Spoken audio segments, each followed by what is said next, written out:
I don't think it's workable in the long run. I might be wrong on that, but I mean, the apartheid regime, let's start with South Africa, it's probably more relevant here, had a system like this, a passport. It was called a pass, right? That the black population had to wear. And they had to carry it along, and it had the record of their bosses, the record of their tribe.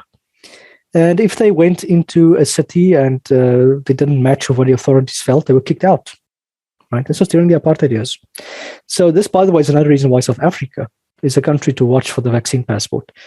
This is nothing more than the apartheid era Dom pass. Like, let's call it for what it is. Identification is an enormously dangerous thing for a civil liberties perspective. Whether it works to control people, I have my doubts. And the reason as well the apartheid regime came to collapse was people just had civil disobedience against this law. You couldn't enforce it. When my father was working on apartheid on the building sites in South Africa at the time, they had job reservations. So black population had an ID, and on their ID they could say what job they could do and what they couldn't do. Right. So, for example, if somebody were to put in electrical plugs, the black person could pull the wires in the wall, but only a white person could fix the plug. So it was utterly stupid. And what happened in practice, people just said to the black guy, look, just fix the plug and I'll sign off. Right? I'll corrupt the system. And small corruptions like that made the apartheid regime collapse. So the guys pushing this have got no sense of history. There you have a country which is a case study of how an identification system collapses.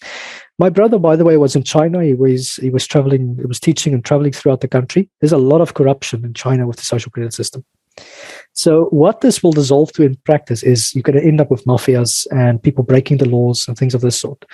I don't see this work in the long run. I don't see a social credit system. I think the people pushing it have got ideological hubris. They think it's going to work. They want it to work, and they are running full speed ahead of this.